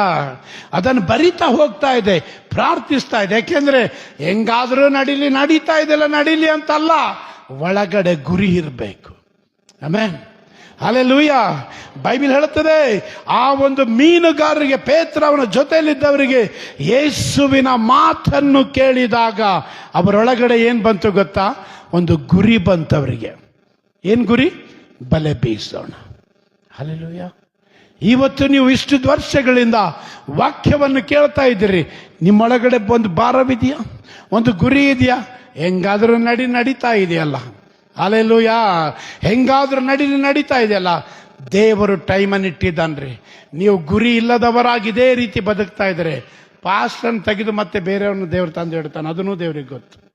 ಹಲ್ಲೆಲೂಯಾ. ಯಾಕೆಂದ್ರೆ ನಿಮ್ಮೊಳಗಡೆ ಎಲ್ಲಿಯವರೆಗೂ ಗುರಿ ಇರಲ್ವೋ ಅಲ್ಲಿಯವರೆಗೂ ನಿಮ್ಮ ಆಯಾಮಗಳು ಬದಲಾಗಲ್ಲ, ಅಲ್ಲಿಯವರೆಗೂ ನಿಮ್ಮ ಸ್ಥಿತಿಗತಿಗಳು ಬದಲಾಗಲ್ಲ, ಅಲ್ಲಿಯವರೆಗೂ ನಿಮ್ಮ ಪರಿಸ್ಥಿತಿಗಳು ಬದಲಾಗಲ್ಲ, ಅಲ್ಲಿಯವರೆಗೂ ನಿಮ್ಮೊಳಗಡೆ ನಿಮ್ಮ ಜೀವಿತವೇ ಬದಲಾಗುವುದೇ ಇಲ್ಲ. ನಿಮ್ಮೊಳಗಡೆ ಒಂದು ಭಕ್ತಿ ಸಂಜೀವನವಾಗಲಿ ಅಥವಾ ದೊಡ್ಡ ಕಾರ್ಯ ಉಂಟಾಗುವುದೇ ಇಲ್ಲ. ದೇವರಿಗೆ ಬೇಕಾದವರು ಯಾರಂದ್ರೆ ಗುರಿಯಿಂದ ಮುಂದೆ ಹೋಗುವವರು. ಹಲ್ಲೆಲೂಯಾ. ದೇವರು ಯಾರಲ್ಲಿ ಕಾರ್ಯ ಮಾಡ್ತಾನೆ ಗೊತ್ತಾ? ಯಾರ ಆಯಾಮಗಳು ಬದಲಾಯಿಸ್ತಾನೆ ಗೊತ್ತಾ? ಯಾರೊಳಗಡೆ ಗುರಿ ಇದೆ ಅವರ ಆಯಾಮ ಬದಲಾಯಿಸ್ತಾನೆ. ಹಲ್ಲೆಲೂಯಾ. ಸೌಲನು ಅಲ್ಲಿ ಅರಸನಾಗಿದ್ದ. ಮೊದಲೇ ಸಮುವೇಲ 17ನೇ ಅಧ್ಯಾಯ ಹೇಳ್ತದೆ, ಸೌಲನು ಅರಸನಾಗಿದ್ದ, ಆದರೆ ಅವನಿಗೆ ಅವರನ್ನು ಜಯಿಸಬೇಕಂತೇಳಿ ಆಸೆ ಇತ್ತು. ಆದರೆ ಅವನೊಳಗಡೆ ಒಂದು ಗುರಿ ಇರಲಿಲ್ಲ, ಹೀಗೆಯೇ ಮಾಡಬೇಕಂತೇಳಿ. ಆದರೆ ದಾವೀದನಿಗೆ ಏನಿತ್ತು ಗೊತ್ತಾ? ಕವಣೆಯನ್ನು ಕೈಯಲ್ಲಿ ಹಿಡಿದಾಗ, ದಾವೀದನಿನ ಆ ದಿನಗಳಲ್ಲಿ ಅರಸನಾಗಿರಲಿಲ್ಲ, ದಾವೀದನ ಆ ದಿನಗಳಲ್ಲಿ ಯಾವ ಸೈನ್ಯದಲ್ಲಿರಲಿಲ್ಲ, ದಾವೀದನಿಗೆ ಆ ದಿನಗಳಲ್ಲಿ ರಾಜ್ಯದ ಯಾವ ಕಾರುಬಾರು ಇರಲಿಲ್ಲ. ಆತನು ಬರೀ ಕುರಿ ಕಾಯುವ ಕುರುಬನಾಗಿದ್ದ. ಆದರೆ ಬೈಬಲ್ ಹೇಳುತ್ತದೆ, ಅವನು ಯಾವಾಗ ಯುದ್ಧ ಭೂಮಿಗೆ ಬಂದನು, ಅಲ್ಲಿ ಜನರನ್ನು ನೋಡುವಾಗ, ಅಲ್ಲಿ ಸೈನ್ಯವನ್ನು ನೋಡುವಾಗ, ಅಲ್ಲಿ ಹೀಯಾಳಿಸುವಂತ ಆ ಗೋಲಿಯಾತ ನೋಡುವಾಗ ಅವನೊಳಗಡೆ ಒಂದು ಭಾರ ಬಂತು, ಸ್ವಾಮಿಯವನ ನಾನು ಗೆಲ್ಲಬೇಕು. Amen. I should finish him, ನಾನು ಇವನೇ ನಾಶ ಮಾಡಬೇಕು. ಅವನೊಳಗಡೆ ಭಾರ ಬಂದಾಗ, ಅವನ ಕವಣ ಎತ್ತಿದಾಗ ಗುರಿ ಇಟ್ಟ ಅವನ ತಲೆಗೆ. ಹಲ್ಲೆಲೂಯಾ. ನಿಮ್ಮೊಳಗಡೆ ಗುರಿಯೇ ಇಲ್ಲ ಜೀವನಕ್ಕೆ. ಕುರಿಗಳಂತೆ ಅಂದಾಗೆಲ್ಲ ಎಲ್ಲಿ ಬೇಕೋ ಅಲ್ಲಿ ಮೇಯ್ಕೊಂಡು ಹೋಗೋದಲ್ರಿ, ಗುರಿ ಇರಬೇಕು. ಹಲ್ಲೆಲೂಯಾ. ಹೀಗೆಯೇ ನಾನು ಜೀವಿಸಬೇಕು, ಹೀಗೆಯೇ ಬದುಕಬೇಕು, ಹೀಗೆಯೇ ನಾನು ನಿಲ್ಲಬೇಕು, ಹೀಗೆಯೇ ಪ್ರಾರ್ಥಿಸಬೇಕು, ಈ ರೀತಿಯಾಗಿ ಲೈಫ್ ಮಾಡ್ಕೊಳ್ಬೇಕು. ನಿಮ್ಮೊಳಗಡೆ ಗುರಿ ಇಲ್ಲ ಅಂದ್ರೆ ದೇವರ ಒಂದು ಕಾರ್ಯ ನಿಮ್ಮಲ್ಲಿ ಉಂಟಾಗಲ್ಲ. 2026ಕ್ಕೆ ದೇವರು ಇಟ್ಟ ಪ್ರವಾದನೆ ನಿಮ್ಮಲ್ಲಿ ಕಾರ್ಯ ಮಾಡಲಿಕ್ಕಾಗಲ್ಲ. ದೇವರು ಯಾರನ್ನು ಉಪಯೋಗಿಸ್ತಾನೆ ಗೊತ್ತಾ? ಅವನೊಳಗಡೆ ಗುರಿ ಇದ್ದವನನ್ನೇ. ಆಮೆನ್. ಹಲ್ಲೆಲೂಯಾ. ಗುರಿ ಇದ್ದವನನ್ನೇ ದೇವರು ಉಪಯೋಗಿಸಲಿಕ್ಕೆ ಪ್ರಾರಂಭಿಸ್ತಾನೆ. ಕಾರಣ ಏನಂದ್ರೆ, ಯಾವ ವ್ಯಕ್ತಿಯಲ್ಲಿ ಗುರಿ ಇದೆಯೋ ಅವನೇನಾಗ್ತಾನೆ? ಅವನ ಆಯಾಮಗಳು ಬದಲಾಗ್ತದೆ, ಅವನ ಆಯಾಮಗಳು ಬದಲಾಗ್ತದೆ, ಅವನ ಆಯಾಮಗಳು ಬದಲಾಗಲಿಕ್ಕೆ ಪ್ರಾರಂಭಿಸ್ತದೆ. ಗುರಿ ಇಲ್ಲದ ವ್ಯಕ್ತಿ ಅವನೇನಿರ್ತಾನೆ? 10 ವರ್ಷ ಆದರೂ ಅಲ್ಲೇ ಇರ್ತಾನೆ, 20 ವರ್ಷ ಆದರೂ ಅಲ್ಲೇ ಇರ್ತಾನೆ, 30 ವರ್ಷ ಆದರೂ ಅಲ್ಲೇ ಇರ್ತಾನೆ. ಹಲ್ಲೆಲೂಯಾ. ಗುರಿ ಇರಬೇಕೆ ಹೊರತಾಗಿ ಸ್ವಾರ್ಥ ಇರಬಾರ್ದ್ರಿ. ಇನ್ನೊಬ್ಬನನ್ನು ತುಳಿದು, ಇನ್ನೊಬ್ಬನಿಗೆ ಕೆಳದಬ್ಬಿ, ಅಥವಾ ಇನ್ನೊಬ್ಬನಿಗೆ ಕೇಡನ್ನು ಮಾಡಿ ಮೇಲೆ ಬರ್ಲಿಕ್ಕೆ ಅಂತವ್ನು ಯಾವನು ಮೇಲೆ ಬರ್ಲಿಕ್ಕೆ ಆಗೋದಿಲ್ಲ. ಗುರಿ ಹೆಂಗಿರ್ಬೇಕು ಗೊತ್ತಾ? ದೇವರ ಉದ್ದೇಶದ ಮೇಲೆ, ಕರ್ತನೇ ಈ ವರ್ಷದಲ್ಲಿ ನಾನು ರೆಡಿ ಆಗಿದ್ದೇನೆ. ಹಲ್ಲೆಲೂಯಾ. ನೀನು ಏನ್ ಮಾಡ್ಬೇಕಂತ ಇದೆಯೋ ನನ್ನ ಜೀವನದಲ್ಲಿ ಮಾಡು ಸ್ವಾಮಿ. ನೀನು ಹೇಗೆ ನಡೆಸಬೇಕಂತ ಇದೆಯೋ ಆ ರೀತಿ ನನ್ನ ನಡೆಸು. ನನ್ನ ಜೀವನ, ನನ್ನ ಕುಟುಂಬವನ್ನು ನಿನ್ನ ಕರಗಳಲ್ಲಿ ಒಪ್ಪಿಸ್ತೇನೆ. ಇಷ್ಟು ವರ್ಷಗಳವರೆಗೂ ನನ್ನಲ್ಲಿ ಕರ್ತನೆ ಒಂದು ಸರಿಯಾದ ನಿರ್ದಿಷ್ಟವಾದ ಗುರಿ ಇಲ್ಲದೆ ನಾನು ತೊಳಲಿ ಬಳಲಿ ಹೋಗಿದ್ದೇನೆ. ಹಲ್ಲೆಲೂಯಾ. ಆದರೆ 2026ಕ್ಕೆ ಬಂದಿರುವ ನಾನು, 2026ಕ್ಕೆ ಬಂದಿರುವ ನಾನು ನಿನ್ನನ್ನೇ ಆತುಕೊಳ್ಳುತ್ತೇನೆ ಸ್ವಾಮಿ. ನಾನು ನಿನ್ನನ್ನೇ ಬಯಸುತ್ತೇನೆ ಕರ್ತನೆ. ನಿನ್ನ ಪ್ರಸನ್ನತೆ ನನ್ನ ನಡೆಸಲಿ, ನಿನ್ನ ಸಾನ್ನಿಧ್ಯ ನನ್ನ ನಡೆಸಲಿ, ನಿನ್ನ ಮಹಿಮೆ ನನ್ನ ನಡೆಸಲಿ, ಪವಿತ್ರಾತ್ಮನು ನನ್ನ ನಡೆಸಲಿ ಕರ್ತನೆ. ಇಷ್ಟು ವರ್ಷಗಳವರೆಗೂ ಲೋಕದವರಂತೆ ನಾನು ಬದುಕಿದ್ದೆ. ಇನ್ನು ಮೇಲೆ ಪರಿಶುದ್ಧಾತ್ಮನಿಗಾಗಿ, ಹಲ್ಲೆಲೂಯಾ, ಪವಿತ್ರಾತ್ಮನ ಮೂಲಕವಾಗಿ ದೇವರಿಗಾಗಿ ಬದುಕುವಂತ ಒಂದು ಗುರಿ ನನ್ನೊಳಗಡೆ ಇದೆ. ಆತನ ಚಿತ್ತದಲ್ಲಿಯೇ ಬೆಳೆಯುವಂತ ಗುರಿ ನನ್ನೊಳಗಡೆ ಇದೆ. ಒಂದು ವೇಳೆ ನೀವು ಈ ರೀತಿಯಾಗಿ ನಿಮ್ಮೊಳಗಡೆ ಸಮರ್ಪಣೆ ಇದೆ ಅಂದ್ರೆ ಈ ವರ್ಷ ಮುಗಿಯೋದ್ರೊಳಗಾಗಿ ನಿನ್ನ ಆಯಾಮಗಳು ಬದಲಾಗಲಿಕ್ಕೆ ಪ್ರಾರಂಭಿಸ್ತವೆ. Hallelujah, hallelujah. ನಿನ್ನ ಆಯಾಮಗಳು ಬದಲಾಗಲಿಕ್ಕೆ ಪ್ರಾರಂಭವಾಗ್ತದೆ. ಕಾರಣ ಅಂದರೆ ದೇವರು ಗುರಿ ಇಲ್ಲದವರನ್ನು ದೇವರು ಯಾವತ್ತೂ ನಡೆಸಲಿಕ್ಕಾಗಲ್ಲ. ಸೌಲನಾದ ಅರಸನಲ್ಲಿದ್ದ ದೇವರು ಅವನನ್ನು ಉಪಯೋಗಿಸಲಿಲ್ಲ. ಕಾರಣ ಅಂದರೆ ದೇವರಿಗೆ ಬೇಕಾದವರು ಗುರಿಯುಳ್ಳ ಮನುಷ್ಯರ್ರಿ. ನನ್ನೊಳಗಡೆ ಈ ಒಂದು ಗುರಿ ಇಟ್ಕೊಂಡಿದ್ದೇನೆ. ಈ ವರ್ಷ ಇದೇ ರೀತಿ ಬದುಕಬೇಕು. Hallelujah, hallelujah. ಇವಾಗ ಬಸ್ಸಲ್ಲಿ ಕೂತ್ಕೊಳ್ತೇವ್ರಿ. ಇವಾಗ ಎಲ್ಲಿಗೆ ಹೋಗ್ಬೇಕಾಗಿದೆ? ಬೀದರ್ ಹೋಗ್ಬೇಕಾಗಿದೆ. ಎಲ್ಲಿಗೆ ಹೋಗ್ಬೇಕಾಗಿದೆ ರೀ? ಇವಾಗ ಕೂಡ್ರಿ, ಆಮೇಲೆ ಹೋಗ್ಬಿಡ್ರಿ ಅಂತ. ಬೀದರ್ಗೆ ಹೋಗ್ಬೇಕಾಗಿದೆ. ಬೀದರ್ಗೆ ಹೋಗ್ಬೇಕಾದವರು ಹುಮ್ನಾಬಾದ್ ಬಸ್ ಸ್ಟ್ಯಾಂಡ್ಗೆ ಹೋಗ್ತೀರಿ. ಹುಮ್ನಾಬಾದ್ ಬಸ್ ಸ್ಟ್ಯಾಂಡ್ಗೆ ಹೋದಾಗ ಯಾವ್ದು ಬಸ್ ನಿಂತಿರ್ತ ಅದ್ರಲ್ಲಿ ಕೂತಿರ್ತೀರಿ. ಯಾಕ? ಬೀದರ್ಗೆ ಹೋಗ್ಬೇಕಾದ ಗುರಿ ಇದೆ. ಬೀದರ್ ಬಸ್ಸಲ್ಲೇ ಕೂತಿರ್ತೇನೆ. ಬೇರೆ ಬಸ್ಸಲ್ಲಿ ಕೂತ್ರೆ ಹೆಂಗಿರ್ತದೆ? ಅದು ಎಲ್ಲೆಲ್ಲೋ ಕರ್ಕೊಂಡು ಹೋಗ್ತದೆ. ಹಲ್ಲೆಲೂಯಾ. ಅದು ಎಲ್ಲೆಲ್ಲೋ ತಗೊಂಡು ಹೋಗ್ತದೆ. ನನ್ನೊಳಗಡೆ ಏನಿದೆ? ಬೀದರ್ಗೆ ಹೋಗ್ಬೇಕಾಗಿದೆ, ಮದುವೆ ಇದೆ, ಮದುವೆಗೆ ಅಟೆಂಡ್ ಆಗ್ಬೇಕನ್ನುವಂತ ಒಂದು ಗುರಿ ಇದೆ. ಬೀದರ್ ಬಸ್ಸನ್ನು ಹುಡುಕ್ತೇನೆ. ಈ 2026ಕ್ಕೆ ಬಂದಿರುವ ನಿನಗೇನು ಗುರಿ ಇದೆ? ಏನಿಲ್ಲ ಸರ್, ಚಲನೆ ಬಾಲ ಗಾಡಿ ಚಲನದ ಕೈಸತ ಚಲ್ರೆ ಜಿನ್. ಹಲ್ಲೆಲೂಯಾ. ಹೇಗೋ ಜೀವನ ನಡೀತದೆ, ನಡೀತಾ ಇರಲಿ. ಗುರಿ ಇಲ್ಲ ಅಂದ್ರೆ ಪರಿಶುದ್ಧಾತ್ಮನು ಕಾರ್ಯ ಮಾಡಲ್ಲ. ಹಲ್ಲೆಲೂಯಾ. ಗುರಿ ಇಲ್ಲ ಅಂದ್ರೆ ದೇವರು ನಿನ್ನಲ್ಲಿ ಕಾರ್ಯ ಮಾಡಲ್ಲ. ಈ ಹಣ್ಕುಣಿಯಲ್ಲಿ ನಾನು ಬಂದಿದ್ದೇನೆಂದ್ರೆ ಸುಮ್ಮನೆ ಇಲ್ಲಿ ಬಂದು ಸೇವೆ ಮಾಡ್ತಾ ಇಲ್ರಿ. ನನ್ನೊಳಗಡೆ ಒಂದು ದರ್ಶನ, ಒಂದು ಗುರಿಯಿಂದ ಈ ಸ್ಥಳಕ್ಕೆ ಬಂದೆ ನಾನು. ಹಲ್ಲೆಲೂಯಾ. ದೇವರು ಮಾತಾಡಿದ ಮೇಲೆ ಒಂದು ಭಾರ, ಒಂದು ದರ್ಶನದಿಂದ ಈ ಸ್ಥಳಕ್ಕೆ ಬಂದೆ. ಕಾರಣ ಅಂದ್ರೆ ನಿಮ್ಮೊಳಗಡೆ ಗುರಿ ಇದ್ದಾಗ ಸರಿಯಾದ ರೀತಿಯಲ್ಲಿ ತಲುಪ್ತೀರಿ. ಹಲ್ಲೆಲೂಯಾ. ಸರಿಯಾದ ಸ್ಥಳಕ್ಕೆ ತಲುಪುತ್ತೀರಿ. ಸರಿಯಾದ ದೇವರ ಉದ್ದೇಶ ನಿಮ್ಮಲ್ಲಿ ನೆರವೇರಲಿಕ್ಕೆ ಪ್ರಾರಂಭಿಸ್ತದೆ. ಸರಿಯಾದ ದೇವರ ಮಹಿಮೆ ನಿಮ್ಮ ನಡೆಸಲಿಕ್ಕೆ ಪ್ರಾರಂಭಿಸ್ತದೆ. ವಿಮೋಚನೆ ಕಾಂಡ ಪುಸ್ತಕ 33ನೇ ಅಧ್ಯಾಯದಲ್ಲಿ ಅಲ್ಲಿ ಮೋಸೆ ಒಂದು ಮಾತನ್ನು ಹೇಳ್ತಾನೆ. ವಿಮೋಚನೆ ಕಾಂಡ 33ನೇ ಅಧ್ಯಾಯದಲ್ಲಿ ಅಲ್ಲಿ ಒಂದು ಮಾತು ಹೇಳ್ತಾನೆ, ನೀನು ನಮ್ಮ ಜೊತೆಯಲ್ಲಿ ಬರದೇ ಇದ್ದರೆ ನಮ್ಮನ್ನು ಹೋಗಗೊಡಿಸುವ. ಎಷ್ಟನೇ ವಚನ? ಓದ್ರಿ. ಅದಕ್ಕೆ ಮೋಶೆ, ನೀನೇ ನಮ್ಮ ಸಂಗಡ ಬಾರದೆ ಹೋದರೆ ನಮ್ಮನ್ನು ಇಲ್ಲಿಂದ ಹೋಗಗೊಡಿಸಬಾರದು. ಓಕೆ, ಇಂಗ್ಲಿಷ್ ಅಲ್ಲಿ ಓದ್ರಿ. And he said to me, if your presence will not go with me, do not bring us up from here. Okay, ಅಲ್ಲಿ ಹೇಳ್ತಾ ಇದ್ದಾನೆ ಮೋಸೆ. ಇಂಗ್ಲಿಷ್ ಅಲ್ಲಿ ಹೇಳ್ತಾನೆ, ನಿನ್ನ ಸಾನ್ನಿಧ್ಯ ನನ್ನ ಜೊತೆಯಲ್ಲಿ ಬರದೇ ಇದ್ದರೆ ನಮ್ಮನ್ನು ಇಲ್ಲಿಂದ ಹೋಗಗೊಡಿಸಬೇಡ. ನಮ್ಮ ಕುಟುಂಬದಲ್ಲಿ ದೇವರ ಸಾನ್ನಿಧ್ಯ ಇದೆ ರೀ. ಹೆಸರು ಇರ್ತದೆ ಸಾನ್ನಿಧ್ಯ ಅಂತ. ಇದೇ ಯಾರ್ದು ಹೆಸರು? ಇಲ್ಲ, ನಮ್ಮಲ್ಲಿ ಸಾನ್ನಿಧ್ಯನೇ ಇಲ್ಲ. ಸಾನ್ನಿಧ್ಯ. ಹಲ್ಲೆಲೂಯಾ. ನಮ್ಮ ಕುಟುಂಬದಲ್ಲಿ ದೇವರ ಸಾನ್ನಿಧ್ಯ ಇದೆಯಾ? ನಾವು ಹೋಗುವಾಗಲೆಲ್ಲ ದೇವರ ಸಾನ್ನಿಧ್ಯ ನಮ್ಮ ಜೊತೆಯಲ್ಲಿ ಬರ್ತಾ ಇದೆಯಾ? ಯಾವತ್ತಾದ್ರೂ ಯೋಚನೆ ಮಾಡಿದ್ದೀರಾ? ನಂಗೆ ನೆನಪಿದ್ದಾರೆ ಒಂದು ಘಟನೆ.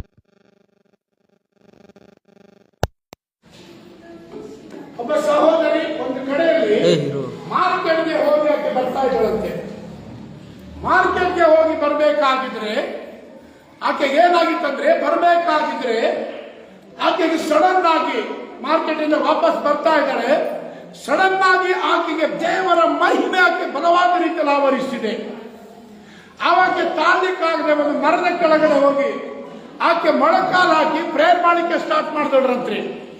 ಕೆಲವು 10, 15, 20 ನಿಮಿಷ ಬರೀ ಪವಿತ್ರ ಆತ್ಮನ ತುಂಬಲ್ಪಟ್ಟು ಆಕೆ ಅನ್ಯ ಭಾಷೆಯಲ್ಲಿ ಮಾತಾಡ್ತಾ ಪ್ರಾರ್ಥನೆ ಮಾಡ್ತಾ ಇದ್ದಳಂತೆ. ಏನಾಗಿದೆ ಗೊತ್ತಿಲ್ಲ, ಏನ್ ನಡೀತಾ ಇದೆ ಗೊತ್ತಿಲ್ಲ. ದೇವರಾತ್ಮನ ಆಕೆಗೆ ಹೇಳ್ದ, ಆಕೆ ಮೇಲೆ ದೇವ ಶಕ್ತಿ ಬಂತು, ಪ್ರಾರ್ಥನೆ ಮಾಡಲಿಕ್ಕೆ ಪ್ರಾರಂಭಿಸಿದಳು. ಹೇಳಿಸಿಕೊಳ್ಳ್ರಿ, ಅದು ಆಗಿ ಕೆಲವು ಹೊತ್ತಲ್ಲಿ ಆಕೆ ಮನೆಗೆ ಹೋಗ್ತಾಳಂತೆ. ಮನೆಗೆ ಹೋದಾಗ ಆಕೆ ಮನೆಗೆ ಹಾಕಿರುವಂತ ಲಾಕ್ ಒಡೆದು ಹೋಗಿದೆ. ಮನೆಯಲ್ಲಿ ಹೋಗಿ ನೋಡುವಾಗ ಬೀರೋದಲ್ಲಿದ್ದಂತ ಬಟ್ಟೆಗಳೆಲ್ಲ ಚೆಲ್ಲಾಪಿಲ್ಲಿ ಆಗಿದೆ, ಎಲ್ಲಾ ವಸ್ತುಗಳು ಬಿದ್ದು ಹೋಗಿದೆ. ಆಕೆ ಹೋಗಿ ಕಬಾಡನ್ನು ಚೇಂಜ್ ಮಾಡುವಾಗ ಒಂದು ಚೂರು ಕೂಡ ಆಕೆ ಬಂಗಾರ, ಮನೆಯಲ್ಲಿದ್ದ ಬಂಗಾರ ₹1 ಕೂಡ ಮಿಸ್ ಆಗ್ಲಿಲ್ವಂತೆ. ಕಾರಣ ಏನಂದ್ರೆ, ಯಾವಾಗ ಆಕೆ ದೇವರ ಸಾನ್ನಿಧ್ಯಕ್ಕೆ ಅದನ್ನು ಒಪ್ಪಿಸಿಕೊಟ್ಟಿದ್ದಳು, ದೇವರ ಉದ್ದೇಶದಲ್ಲಿ ಆಕೆ ನಡೀತಾ ಇದ್ದಳು, ಆಕೆಯಲ್ಲಿ ಪ್ರಾರ್ಥಿಸುವಾಗ ಪವಿತ್ರಾತ್ಮನಲ್ಲಿ ಮನೆಯಲ್ಲಿ ಕೆಲಸ ಮಾಡ್ತಾ ಇದ್ದ. ಹಲ್ಲೆಲೂಯಾ. ಪವಿತ್ರಾತ್ಮನು ಇಲ್ಲಿ ಕೆಲಸ ಮಾಡಲಿಕ್ಕೆ ಪ್ರಾರಂಭಿಸಿದ. ನಿಮ್ಮ ಜೊತೆಯಲ್ಲಿ ನಿಮಗೊಂದು ವೇಳೆ ಒಂದು ಗುರಿ ಇದೆ, ನಿಮ್ಮ ಜೀವನದಲ್ಲಿ ಒಂದು ಗುರಿ ಇದೆ ಅಂದ್ರೆ ನಿಮ್ಮ ಕುಟುಂಬದಲ್ಲಿ ದೇವರ ಸಾನ್ನಿಧ್ಯ ಕೆಲಸ ಮಾಡುತ್ತದೆ. ನೀವು ಹೋಗುವ ಸ್ಥಳದಲ್ಲಿ ದೇವರ ಸಾನ್ನಿಧ್ಯ ಕೆಲಸ ಮಾಡ್ತದೆ. ನೀವು ಎಲ್ಲಿ ಇರ್ತೀರೋ ಅಲ್ಲಿ ದೇವರ ಮಹಿಮೆ ಕಾರ್ಯ ಮಾಡ್ತವೆ. Hallelujah, hallelujah.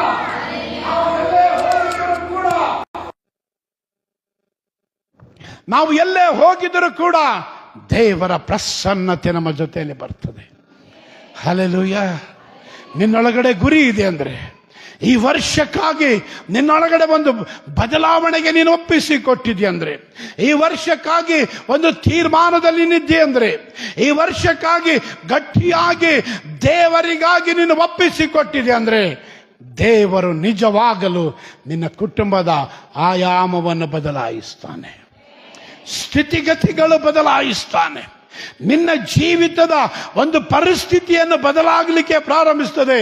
2026 ಮುಗಿಯುವಾಗ ಹಿಂತಿರುಗುವ ನೀನು ಹೇಳಬೇಕಾಗಿದೆ, ನನ್ನ ಜೀವಿತದ ಆಯಾಮವನ್ನೇ ದೇವರು ಬದಲಾಯಿಸಿದ್ದಾನೆ, ನನ್ನ ಕುಟುಂಬದ ಆಯಾಮವನ್ನೇ ದೇವರು ಬದಲಾಯಿಸಿದ್ದಾನೆ, ನನ್ನ ಸೇವೆಯ ಆಯಾಮವನ್ನೇ ದೇವರು ಬದಲಾಯಿಸಿದ್ದಾನೆ. ಕಾರಣ ಏನಂದ್ರೆ, ಯಾವ ವ್ಯಕ್ತಿಯಲ್ಲಿ ದೇವರ ಕಾರ್ಯ ಮಾಡ್ತಾನೆ ಗೊತ್ತಾ, ಅವನಲ್ಲಿ ಗುರಿ ಇರಬೇಕು ದೇವರಿಗಾಗಿ, ಸ್ವಾರ್ಥಿಗಳಿಗಾಗಿ ಅಲ್ಲರಿ. ಹಲ್ಲೆಲೂಯಾ. ನಾವು ಅನೇಕರು ಸಭೆಗೆ ಬರ್ತೇವೆ, ಲೋಕದಲ್ಲಿ ಹೋದಾಗ ಲೋಕದವರಂತಿರ್ತೇವೆ. ದೇವರು ಯಾವತ್ತೂ ಕಾರ್ಯ ಮಾಡ್ಲಿಕ್ಕಾಗಲ್ರಿ ನಿಮ್ಮಲ್ಲಿ.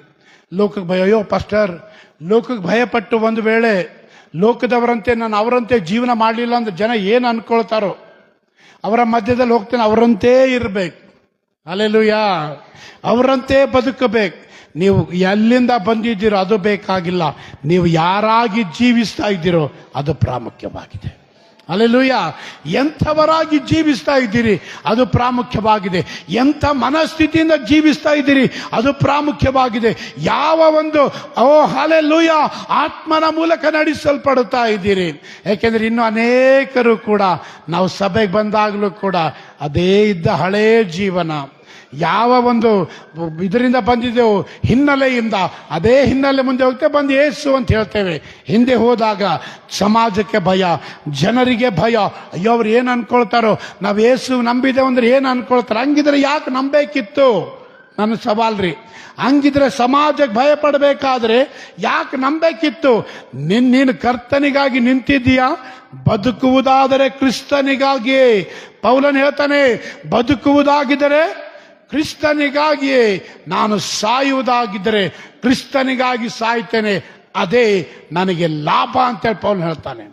ಹಲ್ಲೆಲೂಯಾ. ಯಾಕೆಂದ್ರೆ ನಾನು ಇಲ್ಲಿ ಬಂದು ಇನ್ನೂ ಸಮಾಜಕ್ಕೆ ಭಯಪಟ್ಟು ಹಳೇ ಜೀವಿತದಲ್ಲಿ ಇರ್ತೇನಂದ್ರೆ ದರಿದ್ರತನವು ಮಾರ್ಪಡಲ್ಲ, ಜೀವನವೂ ಮಾರ್ಪಡಲ್ಲ. ಹಲ್ಲೆಲೂಯಾ. ಈ ಸಮಯ ಕಣ್ಣುಗಳು ಮುಚ್ಚೋಣ, ನಾವೆಲ್ಲರ ಮೇಲೆದ್ದು ನಿಂತುಕೊಳ್ಳೋಣ.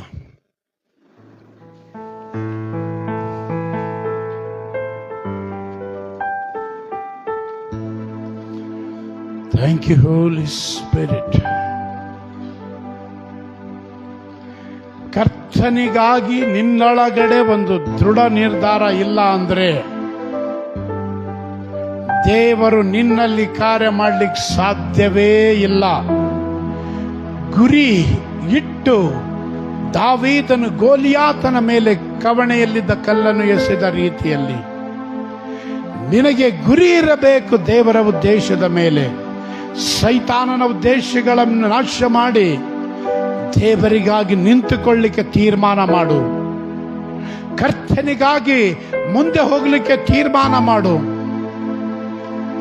ಯಾವುದು ದೇವರ ಉದ್ದೇಶಕ್ಕೆ ಅಡ್ಡಿಯಾಗಿದೆಯೋ ಅದರಿಂದ ಹೊರಬಾ. ಈ ಸಮಯದಲ್ಲಿ ತೀರ್ಮಾನವಿಲ್ಲದೆ ನೀನು ಬದುಕುತ್ತಾ ಇದೆಯಂದ್ರೆ ನಿನ್ನಲ್ಲಿ ಒಂದು ತೀರ್ಮಾನ ತೆಗೆದುಕೊಳ್ಳದೆ, ಹೌದು ಸ್ವಾಮಿ, ನಾನೇ ನಿನಗೆ ಒಪ್ಪಿಸ್ತೇನೆ. ಓ ನಿನಗೆ ಮಹಿಮೆ. ಒಂದು ಗಟ್ಟಿಯಾದ ತೀರ್ಮಾನ ನಿಮ್ಮೊಳಗಡೆ ಬರಲಿ. ಗಟ್ಟಿಯಾದ ತೀರ್ಮಾನ ನಿಮ್ಮೊಳಗಡೆ ಬರಲಿ. ನಿನಗೆ ಮಹಿಮೆ. Thank you Holi spirit. ನಿನಗೆ ವಂದನೆ ಕರ್ತಾವೇ. ಸಮಯದಲ್ಲಿ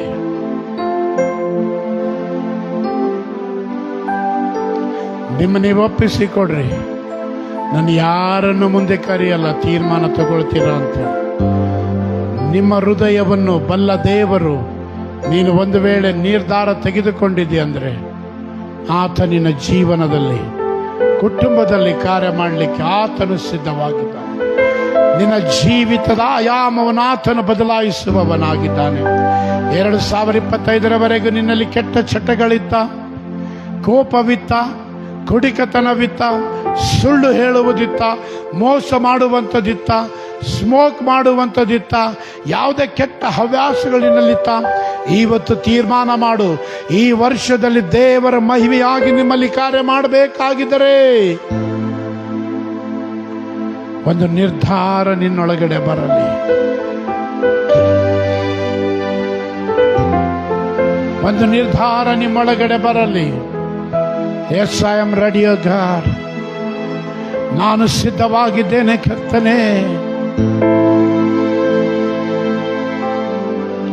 ನನ್ನ ನಿನ್ನದ ಆವರ್ತಿ ಮುಟ್ಟು ಎಂಬುದ ಬೇಡಿಕೊಂಡು ನಿನ್ನ ರಕ್ತವು ನನ್ನನ್ನು ತೊಳೆಯಲಿ ಸ್ವಾಮಿ. ಲಾರ್ಡ್, ಕ್ಲೆನ್ಸ್ ಮಿ ಓ ಗಾಡ್, ಸ್ಯಾಂಟಿಫೈ ಮಿ ಓ ಜೀಸಸ್.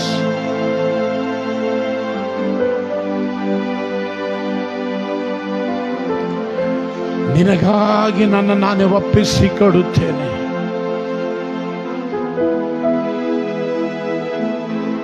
ಈ ಒಂದು ಆಶೀರ್ವದಿಸಲ್ಪಟ್ಟ ಮಧ್ಯಾಹ್ನ ವೇಳೆಯಲ್ಲಿ ನಿನ್ನ ಪರಿಶುದ್ಧ ಸನ್ನಿಧಿಯಲ್ಲಿರುವ ನಾನು, ನಿನ್ನ ಪರಿಶುದ್ಧ ಸನ್ನಿಧಿಯಲ್ಲಿರುವ ನಾನು ನಾನೇ ನಿನಗೆ ಒಪ್ಪಿಸಿಕೊಡುತ್ತೇನೆ. ದೇವಾ, ಈಗೋ ಇಷ್ಟು ವರ್ಷ ನನಗೆ ಬೇಕಾದ ರೀತಿಯಲ್ಲಿ ಬದುಕಿದ್ದೆ. ಈ ಸಮಯದಲ್ಲಿ ಈ ವರ್ಷದ ಮೊದಲನೇ ಆರಾಧನೆಯಲ್ಲಿ ಬಂದಿರುವ ನಾನು ಒಂದು ತೀರ್ಮಾನ ಮಾಡಿಕೊಳ್ಳುತ್ತೇನೆ. ಬದುಕುವುದಾದರೆ ಕ್ರಿಸ್ತನೇ ಎನ್ನುವ ತೀರ್ಮಾನ ಮಾಡಿಕೊಳ್ಳುತ್ತೇನೆ. ಇನ್ನು ಮೇಲೆ ಪ್ರಾರ್ಥನೆ ಜೀವಿತ ನನಗೆ ಬೇಕು. ನಿನ್ನ ಸನ್ನಿಧಾನದಲ್ಲಿ ವಾಕ್ಯ ಓದುವಂಥದ್ದು, ಆತ್ಮೀಕ ಕಾರ್ಯಗಳಿಗೆ ಒಪ್ಪಿಸಿಕೊಡುತ್ತೇನೆ. ಸಭೆಗೆ ನಾನು ಕರ್ತನೆ ಒಳಗಾಗುತ್ತೇನೆ. ಈ ಸಮಯದಲ್ಲಿ ನಾವೇ ಆತನ ಸನ್ನಿಧಿಯಲ್ಲಿ ಒಪ್ಪಿಸಿಕೊಡು. ಶಂದಲ ರಬ ಅಂದರೆ ಖೇಮೆ. ನಿಜವಾಗಲೂ ಯಾರಾದರೂ ತೀರ್ಮಾನ ತೆಗೆದುಕೊಂಡಿದ್ರೆ, ಹೌದು ಪಾಸ್ಟರ್, ಇವತ್ತಿನಿಂದ ನಾನು ಬದುಕುವುದಾದ್ರೆ ಕ್ರಿಸ್ತನಿಗೆ ತೀರ್ಮಾನ ತಗೊಂಡಿದ್ದೇನೆ, ನನಗಾಗಿ ಪ್ರಾರ್ಥನೆ ಮಾಡಿರಿ ಅನ್ನುವಂಥವ್ರು. ಯಾಕೆಂದರೆ ನಾನೊಬ್ಬ ದೇವ ಮನುಷ್ಯನಾಗಿರುವುದರಿಂದ ನನಗೆ ಗೊತ್ತು ದೇವರ ಕಾರ್ಯ ಏನು ಎಂಬುದಾಗಿ. ಅಂತ ತೀರ್ಮಾನ ಮಾಡಿದರೆ ನಿಮ್ಮನ್ನು ಮುಂದೆ ಕರೀತೇನೆ ಈ ಸಮಯದಲ್ಲಿ.